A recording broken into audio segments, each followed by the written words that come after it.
It's lore time, baby!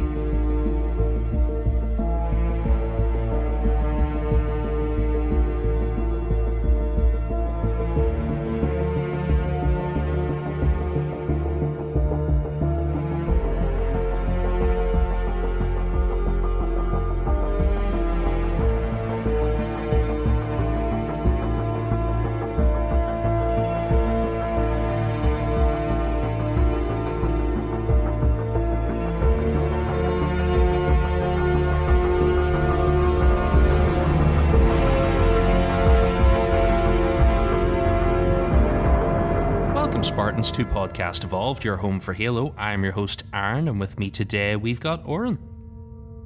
Hey everybody.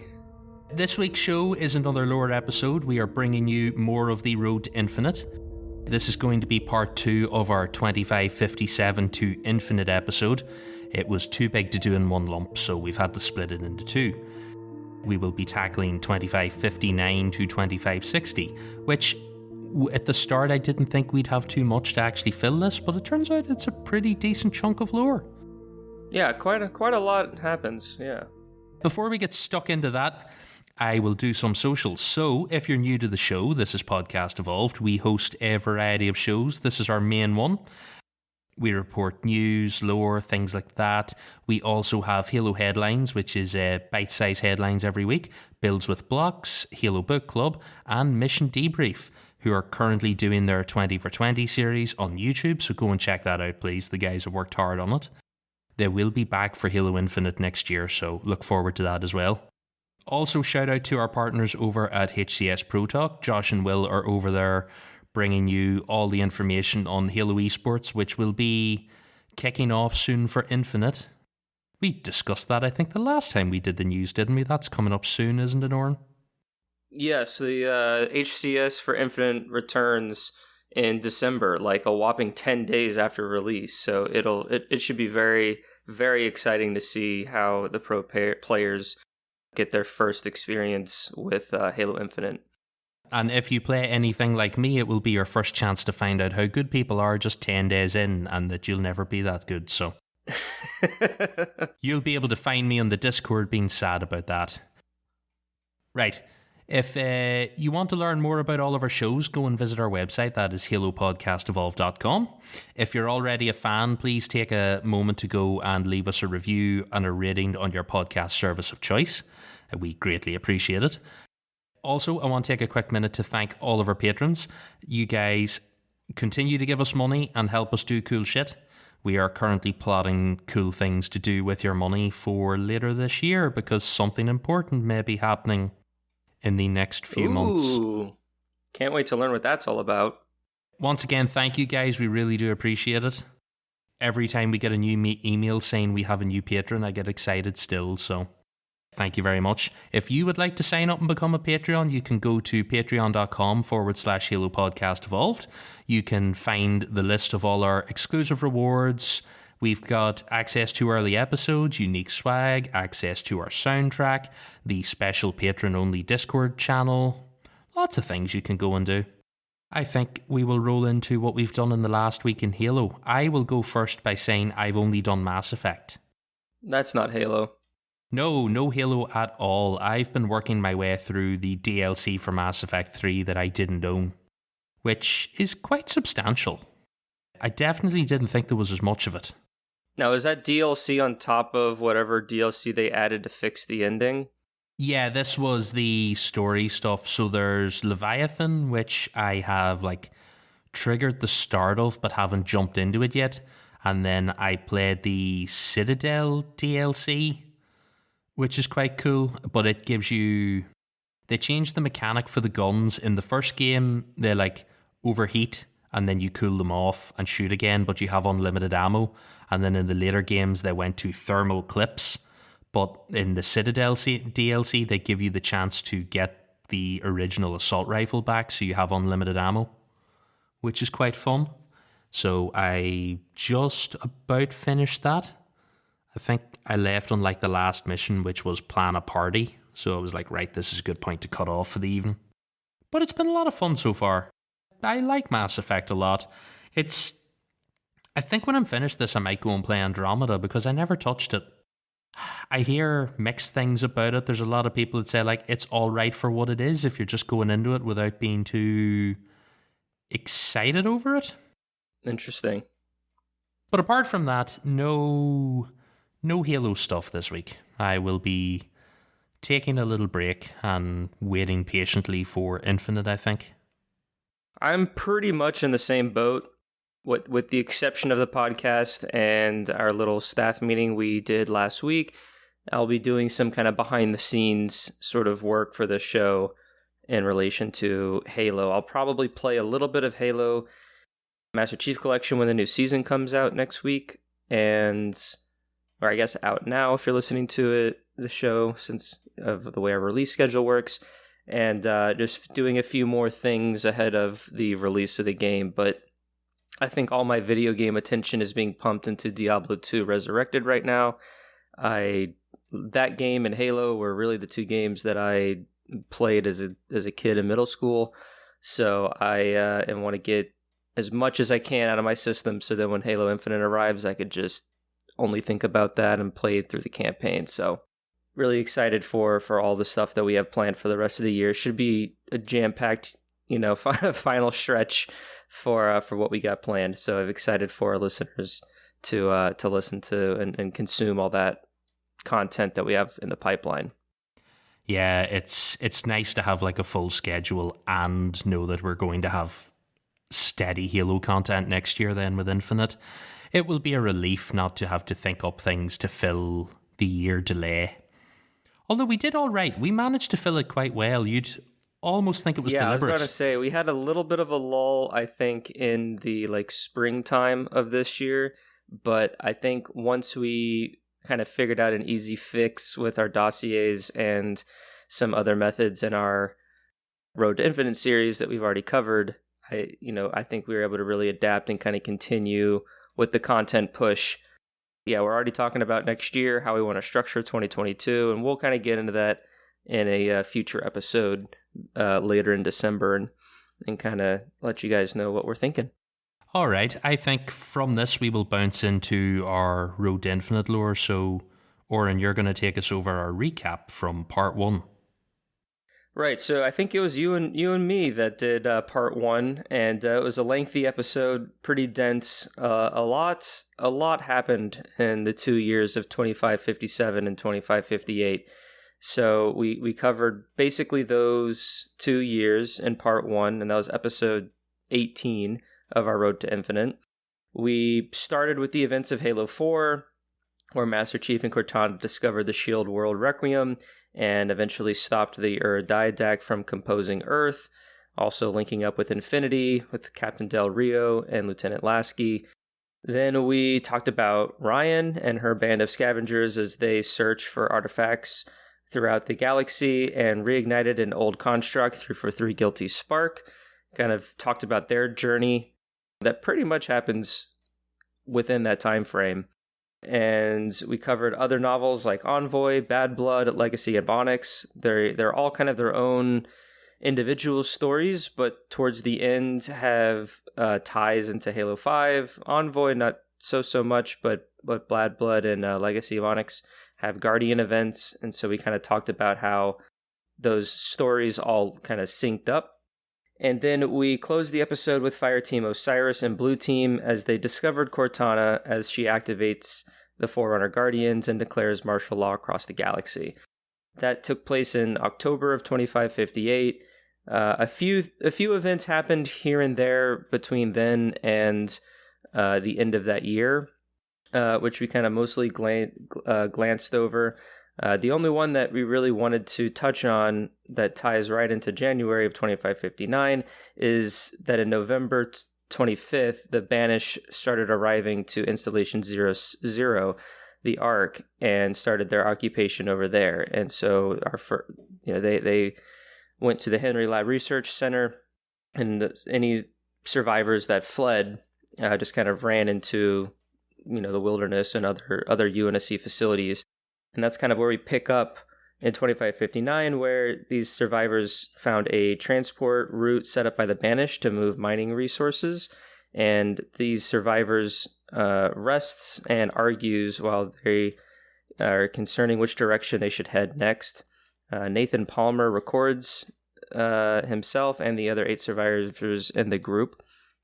This eventually leads to these audio logs that are then found by the Spirit of Fire when they arrive to the Ark.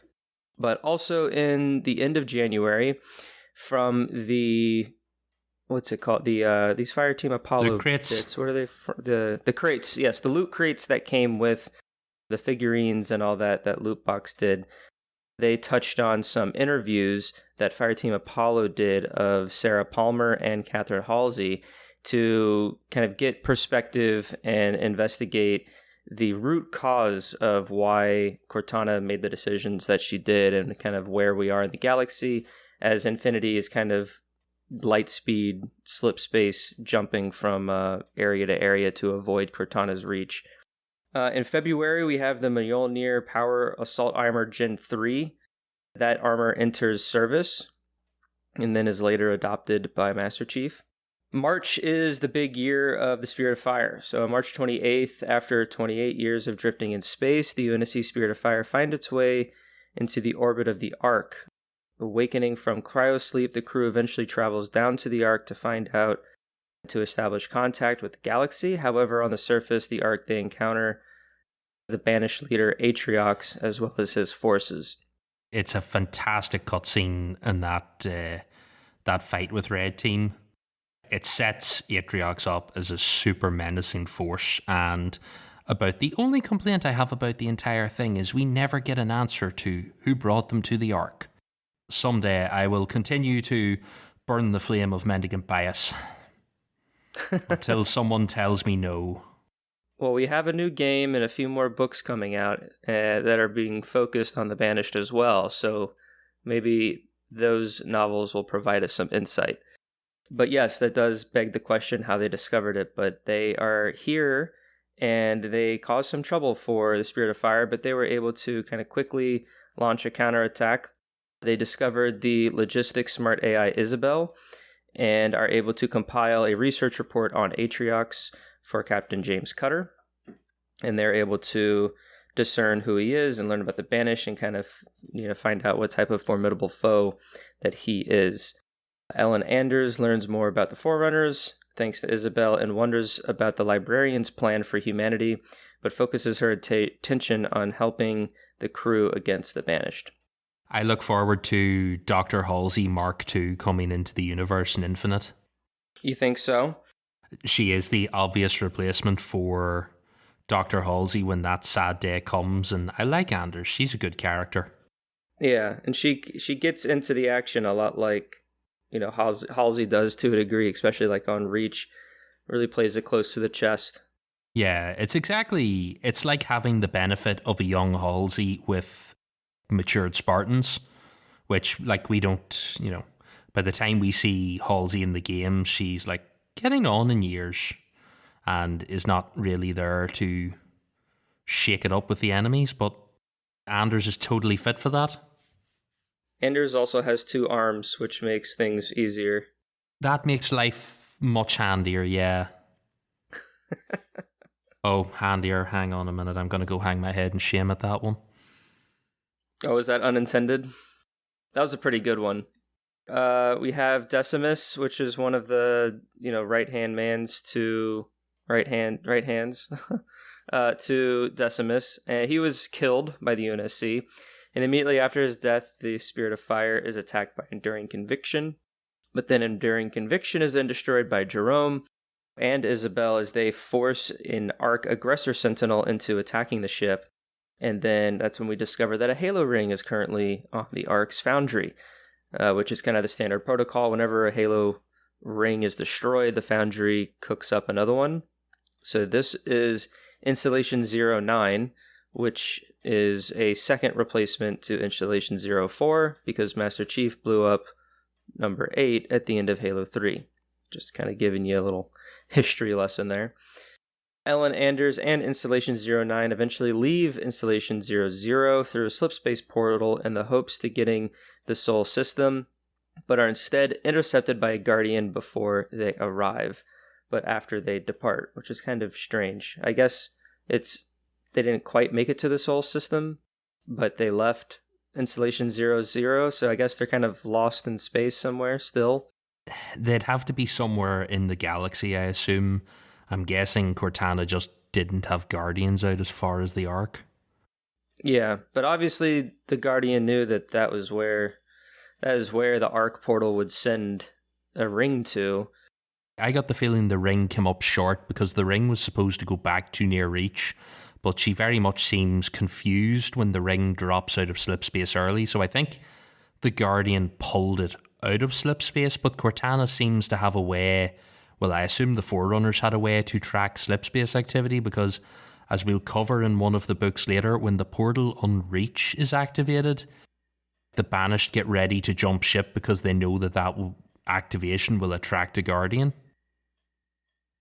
I'm assuming she was able to track the Halo on its way and intercept it somewhere. That's my fan theory anyway. That's your headcanon, as I like to call it. So that's the events of like the main campaign of Halo Wars 2. Then getting into some of the DLC, May 1st, we have Squad Sunray 1-1 managed to halt the Banished's plans to use a Forerunner Despair class fighter to destroy the Spirit of Fire, and that was Operation Spearbreaker. And then a month later, Lieutenant Vorderus and of the Banished inadvertently releases the Flood from within the containment shield around High Charity. Vortis and his brother Pavium manage to reactivate the Sentinels, kill the Proto-Grain Mine, and contain the Flood back into the former Covenant city. And that was the Awakening the Nightmare DLC. I very much enjoyed this DLC. Fighting as the Banished forces against the Flood was a great perspective. I'm very glad that 343 was able to kind of tie that in to the story there.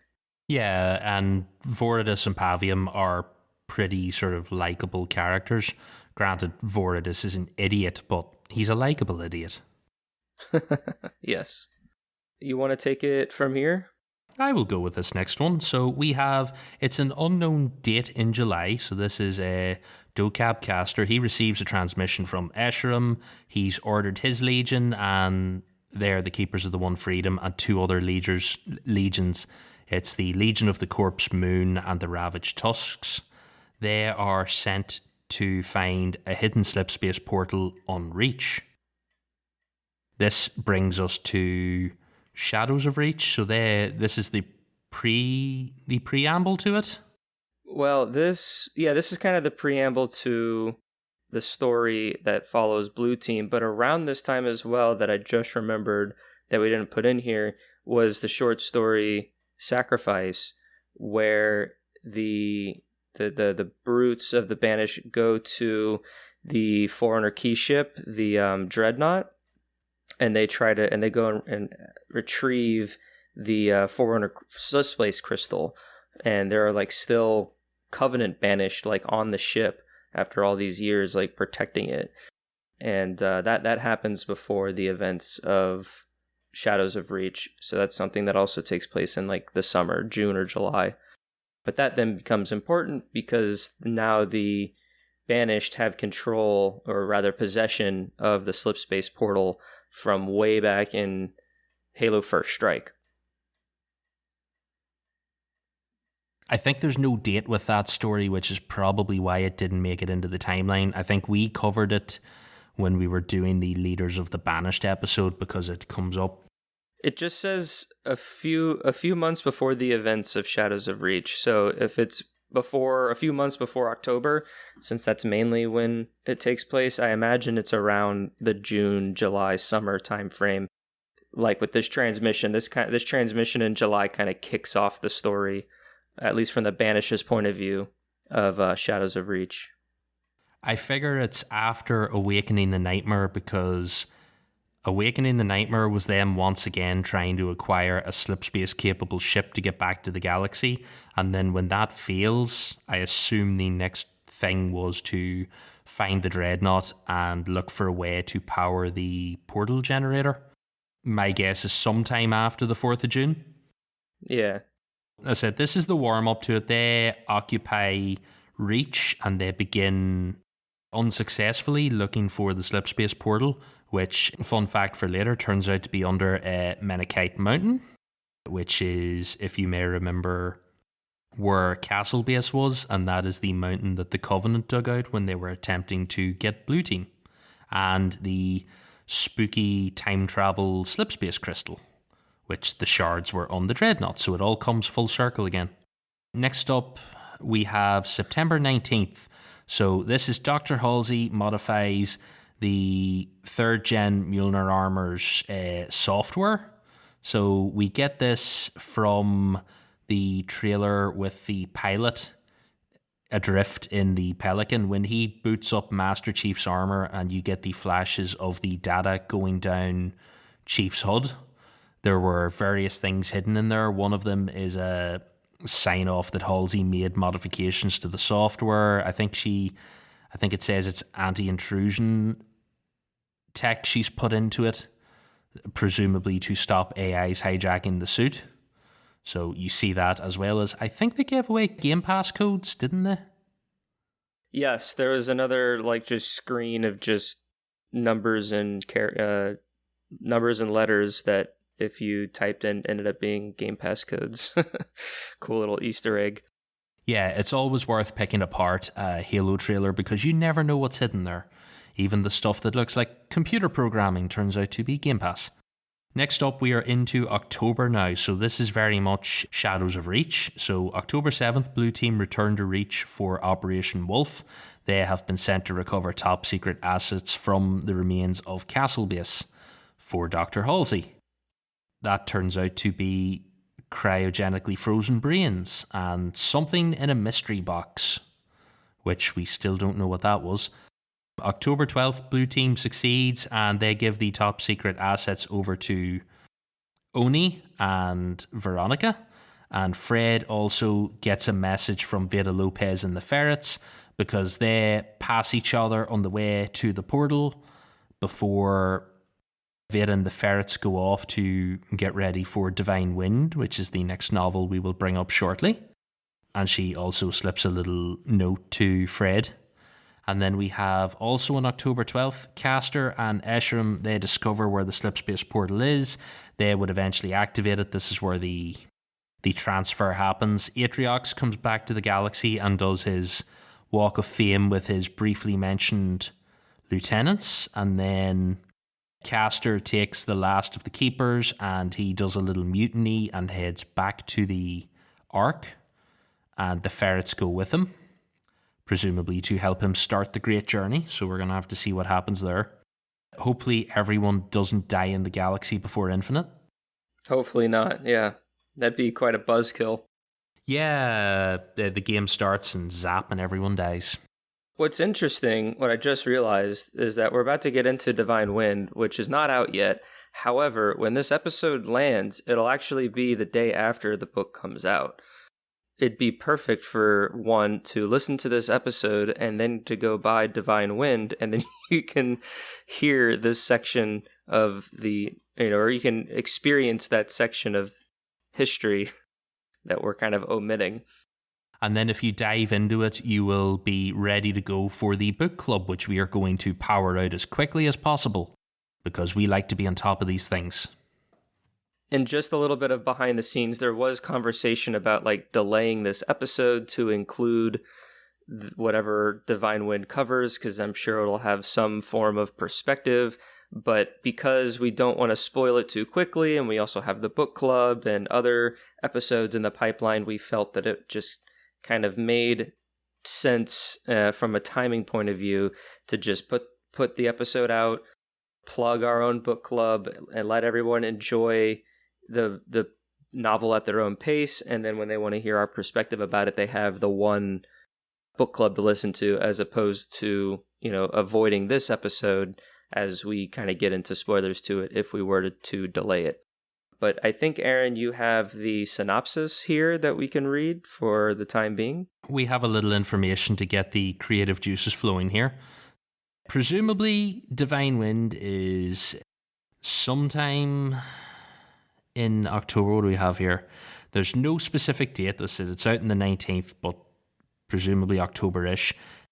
Oh, it is. It's October 2559. because, as we discussed before the show, they are now releasing books roughly at the time of year they are dated. Or the month, anyway.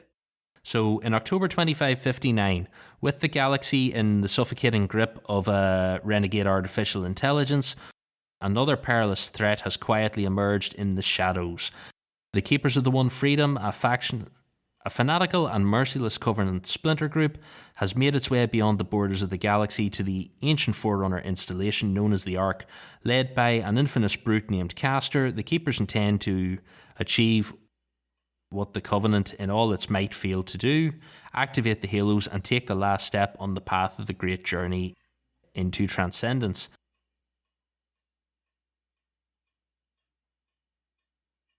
But unknown to Castor and his new unexpected ally on the Ark, there are traitors to the cause in their midst, namely the Ferrets, composed of Office of Naval Intelligence operative Veda Lopez and her young team of Spartan Threes, who have been infiltrating the Keepers to lay the groundwork for Castor's assassination. But with Oni's field operations now splintered and cut off by the Guardian threat, Veda's original mission has suddenly and dramatically escalated in scope. There's simply no choice or fallback plan. Either the Ferrets somehow stop the Keepers or the galaxy faces an extinction-level event. Bum bum bum. Bum bum bum. What I think is very interesting is that last little bit where it says Oni's field operations had now splintered and cut off by the Guardian threat. Veda's original mission has suddenly and dramatically escalated in scope. So I think it's going to be interesting to see how she and the Ferrets are reacting to the fact that they're unable to really make communication with Oni. And if they were originally planning to assassinate Castor, well, now they kind of want to keep him alive to see what he's doing and try to balance and fight with, like, you know, when's the last moment we can assassinate him before he truly does harm, but we should keep him alive because he's, you know, he has a lot of things in the works, I guess, that he's thinking about doing.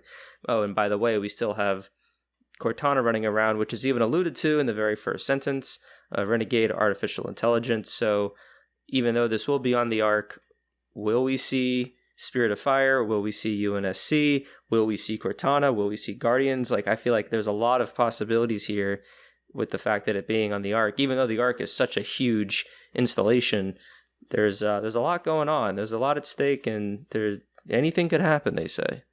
I am particularly drawn to the line that, but unknown to Castor and his new unexpected ally on the Ark. I wonder if those Covenant brutes on the Dreadnought are going to make a reappearance. Were they not all completely killed? No, they're very much still inside the Dreadnought. The banished brutes barely made it out alive. They still managed to steal the crystal? They did manage to steal the crystal, but they barely made it out. Only the team leaders make it out in the end. So I wonder, the chieftain that we see in that story might be his unexpected ally. I've just put those together. Also, this now puts us in the position where if we were theorizing that the trailer for Infinite, with all the dead ships and UNSC tags in space, if someone was on the Ark and tried to activate the Halos and got like a small pulse off, that might explain why there's so many dead people adrift around it. Maybe it had nothing to do with Cortana at all. We have been trying to figure out why Cortana would activate a Halo. Maybe she didn't. This book could fill in a lot of cool stuff. I mean, that's a very good prediction that I didn't think about. That would be interesting if a Halo array does get activated in some degree, and that is a parallel effect to the UNSC, and maybe why or how they lost the battle for Installation 07, which we presumably happens shortly thereafter. Yes, a very poorly timed Halo pulse could absolutely tip a battle in the banished favour. So be curious to see what happens with that. Going on to the next thing. So in November, we presumably have the battle for Installation 07.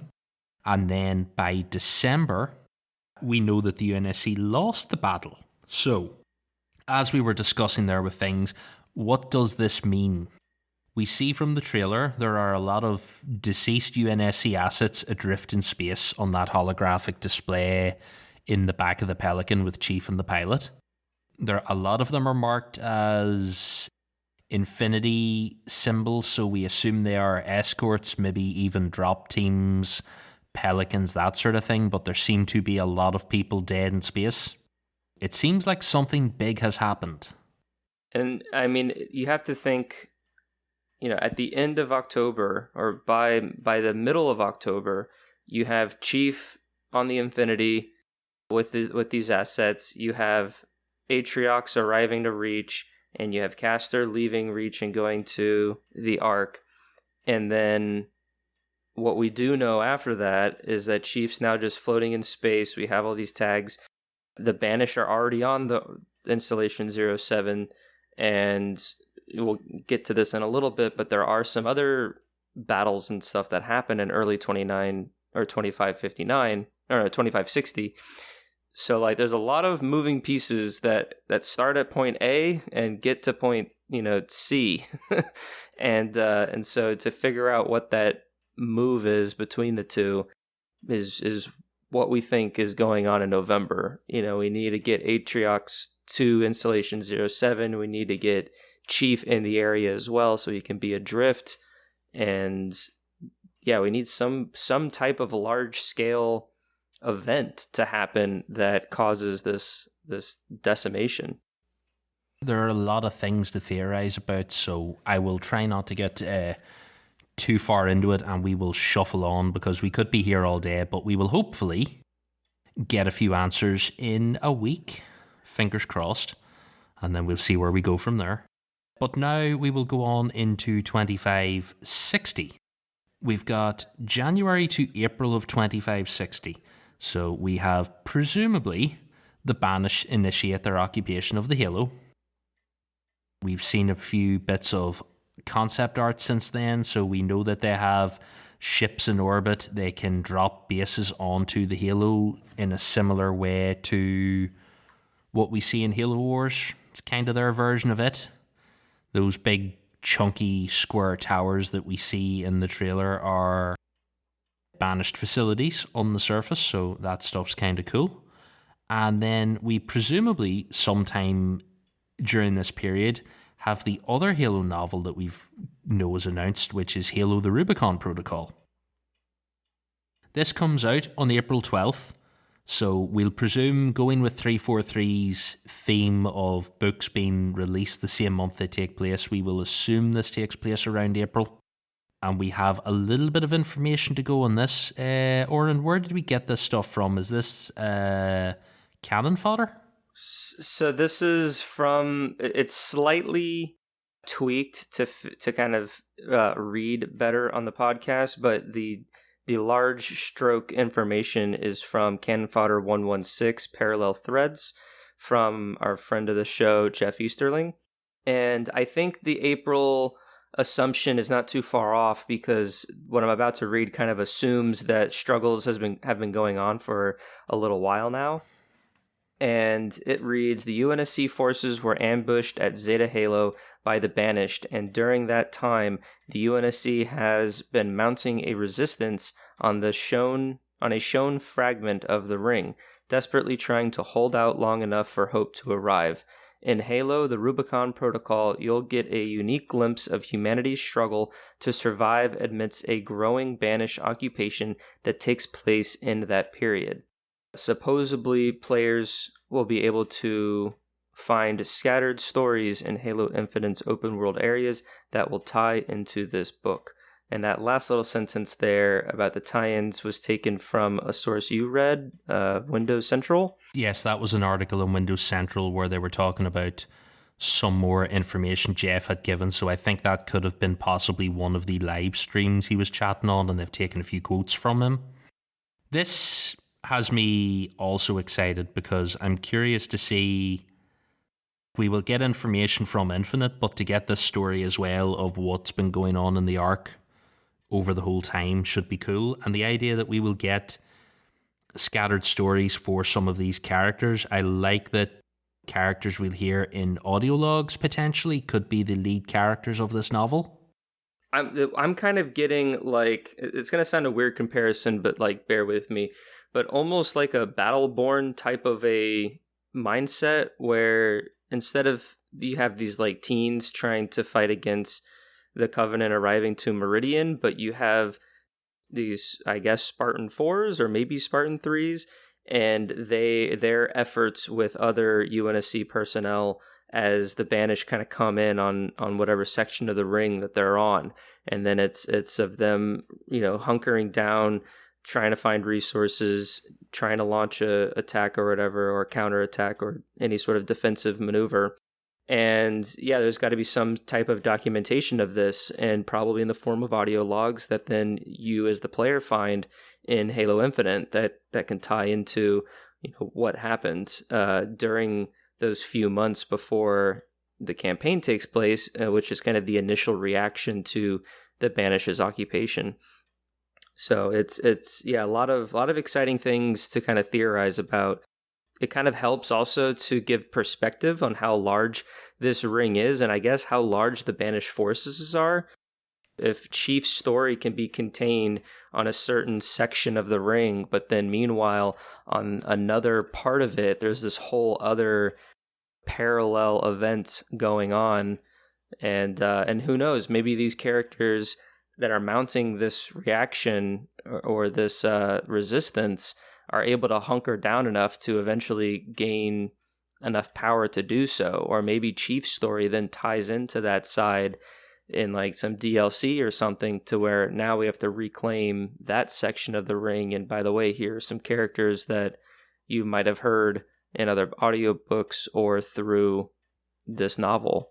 There's a couple of things jump out at me here. The first thing is, this kind of reads like, I wonder, was Chief present for the Battle of Installation 07? Because it doesn't read to me like this has got a Chief in it. Oh, I doubt Chief is in this. And I think Chief is present at least on the naval side of the fight, because he's floating adrift in space around the ring. So, maybe he's just on the Affinity doing evasive maneuvers or something, kind of similar to like First Strike or like Cairo Station type of a thing. And whatever happens, and now he's floating in space, but then rejoins the battle on the surface later in May, which we'll get to. Yeah. Chief's definitely present in the battle in the early months of 2560, but I agree that whatever characters that whoever we follow in the Rubicon Protocol, those characters I think will be largely separate from the cast of characters that we play and experience with in the game, to where it's probably just some of those hours and hours of audio logs that, they've kind of teased this already about, that we've kind of grown to accustom to from like Halo 5 and Halo Wars 2 and those types of Easter eggs. I wonder, yeah. Like we have already sort of assumed that the trailer we got with Chief and the Pelican at the start is the intro cinematic, because it very much seems like that has the look up, look down and all of that. So I wonder what the time period is between that and the demo campaign mission that we got, because it could make sense then that they are further apart than it seems. There is that very brief moment we got, I think, in the most recent quote unquote E3 trailer, where Chief like navigates through just space debris and then arrives on some other ship, whether that's a Banished ship or a UNSC ship. So there's probably some sort of intro mission that doesn't take place on the surface, that maybe he's retrieving a different sort of equipment for the Pelican, so the pilot can hook that up, and that can allow him to then fly and re-enter the ring's atmosphere. So then we get the campaign demo mission, which I think happens like within an hour or two at most of whatever opening sort of gameplay we get of the actual game. I don't know, I wonder could it be longer, but I will give a shout out to a theory Tom has. He thinks that the intro mission and that light at the end when Chief jumps out the back of the Pelican could be the Banished scooping up the UNSC debris, which would make sense with the art that we've seen, which shows inside a Banished hangar full of UNSC and other debris, Pelicans, all sorts of things that look to have been stacked up and collected to be recycled into other equipment.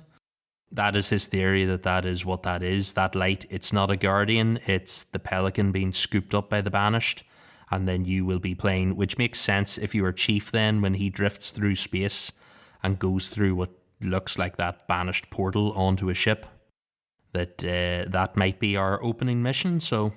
Yeah, I just feel like you need like one and then a big maybe two missions before you actually get to the ring. If this is supposed to be a very open world Halo game, then I imagine they want to get you to the open world part very quickly.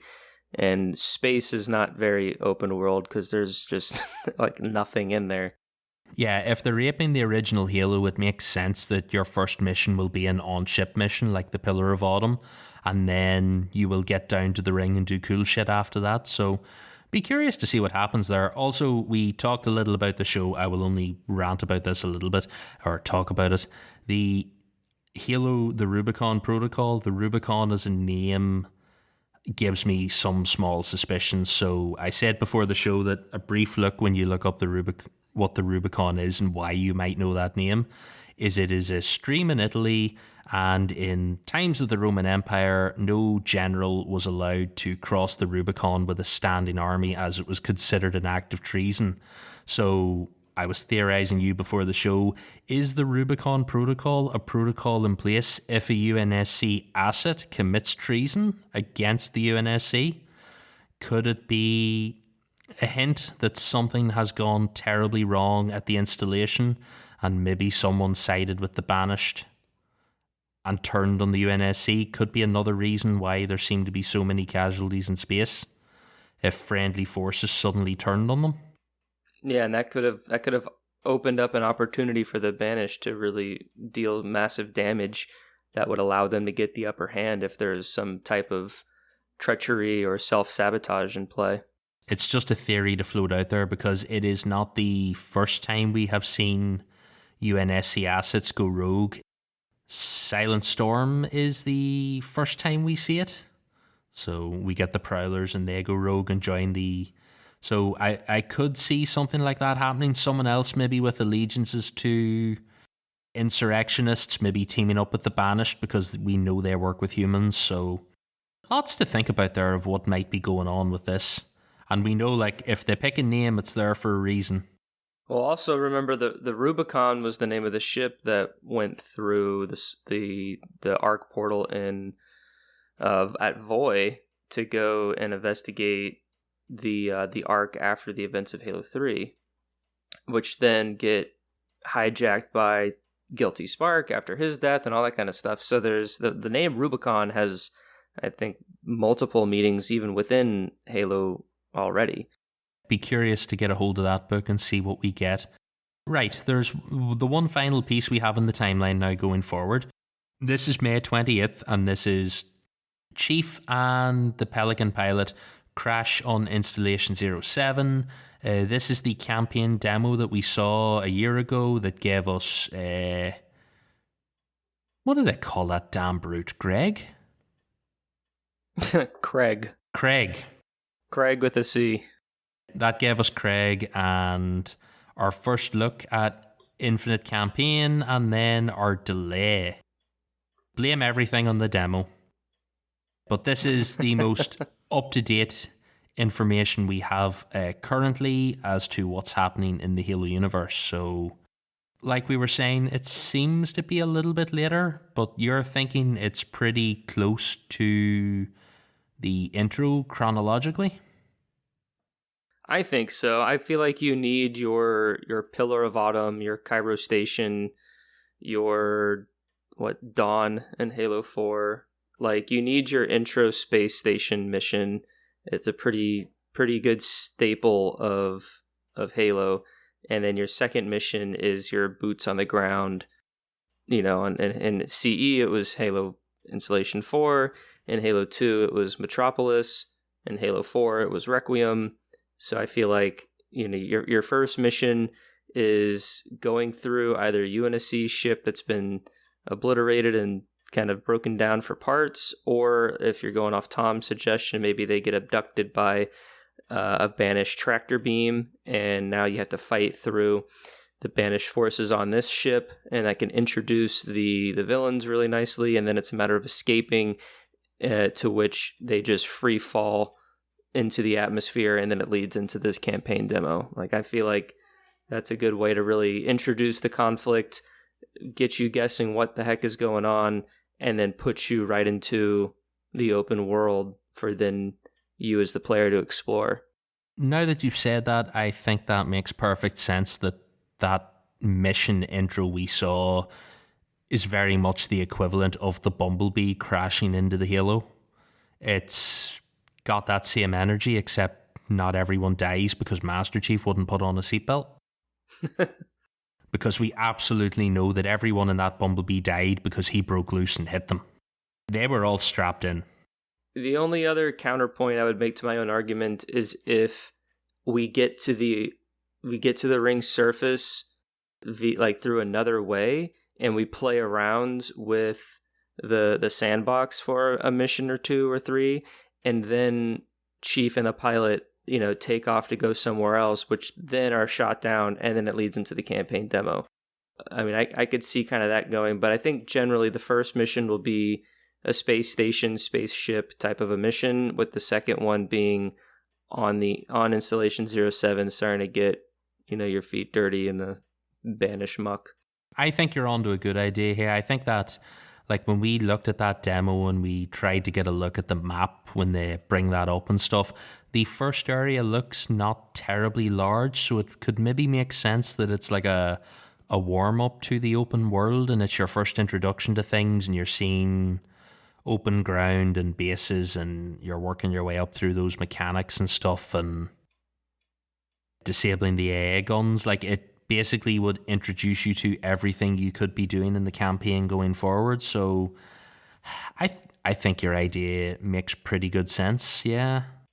Okay, well, that's pretty much all the information we have then timeline-wise. So do you have any other thoughts then going into Infinite? Like, anything you're thinking of, theories, things you would like to see? Because the only other information we're going to get then next week will be Divine Wind, and I imagine that will add another small piece to the puzzle, but nothing too major. Anything else you've got cooking up there before we call it quits on this? I think you've kind of summed it up. I think Divine Wind will give us, 1 or 2 jigsaw pieces into the overarching story, kind of similar to what Shadows of Reach did. Maybe even not as much as Halo or Shadows of Reach did.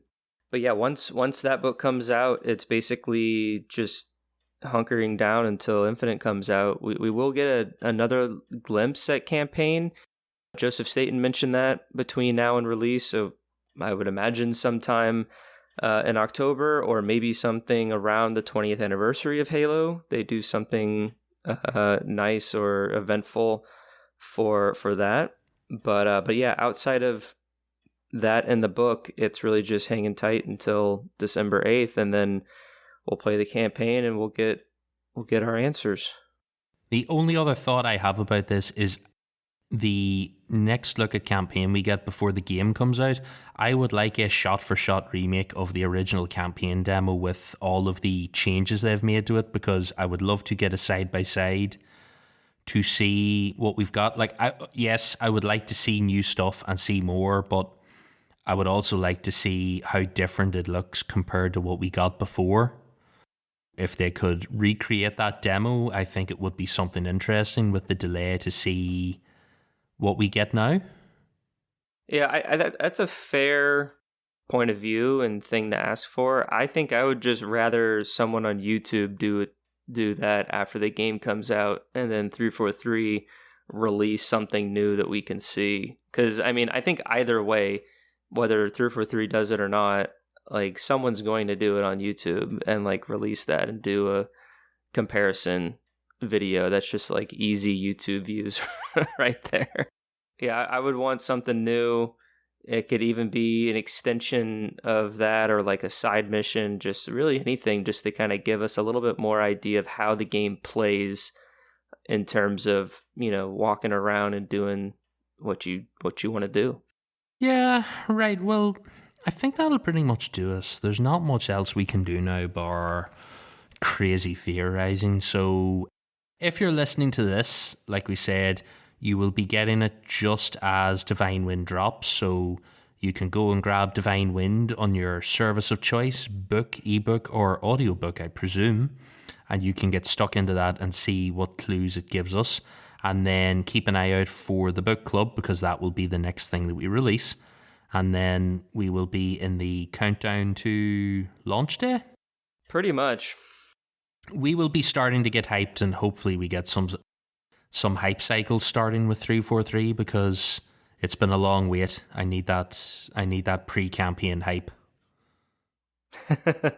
Yeah, even like doing the notes for this show got me a little bit giddy and hyped up for the game. Can't wait. It's gonna be fun. All right. Well, in that case, guys, I think we will wrap it up for today. Thank you for joining us. Like we said before, shout out to...